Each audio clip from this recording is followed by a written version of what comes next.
शेर और भैंसे। एक वक्त की बात है कि एक घने जंगल में 4 भैंसे रहते थे।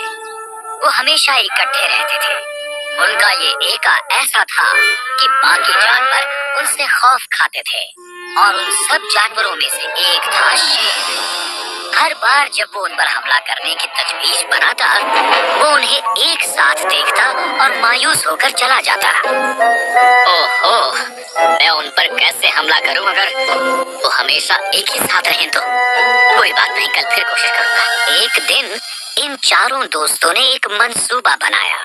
देखो, मैंने सुना है कि वहाँ दूसरे मैदान की घास बहुत ही ज्यादा मजेदार है। क्यों ना आज हम वहाँ दोपहर चलने जाएं? ओह हाँ, हमें ये करना चाहिए। तो हम गपशप में क्यों लगे हैं? चलो चलें। ओह, हरी हरी घास के बारे में सुनकर मेरे मुंह में पानी आने लगा है। इसका पेट कभी नहीं भर सकता। हाँ, सही कहा। तो वो इकट्ठे वहाँ से रुखसत हुए उस घास के मैदान की तरफ। जब वो जा रहे थे तो लोमड़ी ने उन्हें आते हुए देखा। वो इतनी खौफजदा हो गई कि फौरन वहाँ से भाग गई। पर उन दोस्तों ने इस पर गौर नहीं किया। वो खुशी खुशी जा रहे थे। कुछ देर के बाद वो उस घास के मैदान पर पहुँचे। इतना चलने के बाद वो भूखे थे। जैसे ही वो चरना शुरू करने वाले थे, उनमें से एक ने कहा, चलो एक काम करते हैं पेटू, हम घास खा लेते हैं। तुम यहाँ खड़े रहकर पहरा दो। क्यों? मैं क्यों इंतजार करूं? मुझे भी तो भूख लगी है।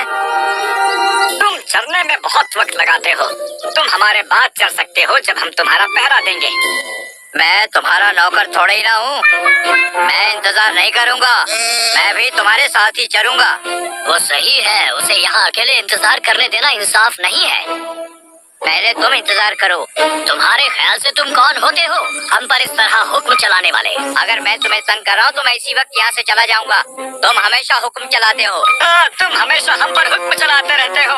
तुम सोचते हो कि मुझे तुम सबकी जरूरत थी? मैं जा रहा हूँ, चलो चले। हाँ, जाओ जाओ, मुझे किसी की जरूरत नहीं है। मैं अपने खुद के बल पर रह सकता हूँ। दबा हो जाओ। वो चारों एक दूसरे पर बहुत नाराज थे, पर उन्हें ये पता नहीं था कि उनके पीछे पीछे शेर आया था, इस फिराक में कि कब वो तन्हा हो और कब वो उन पर हमला कर सके। वो घास के पीछे छुपकर उन्हें देख रहा था और यही हुआ उस दिन। मुझे अपनी किस्मत पर यकीन नहीं आ रहा। अब मैं उन पर हमला कर सकता हूँ और एक एक करके उन्हें खा सकता हूँ।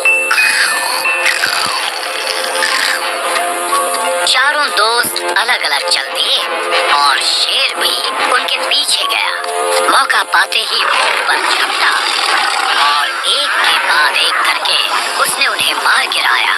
जब तक वो चारों साथ थे, किसी में उनके करीब आने की जुर्रत नहीं थी। और जैसे ही उनमें लड़ाई हुई, उन्होंने एक दूसरे को तन्हा छोड़ा, जिसका हर्जाना उन्हें भरना पड़ा।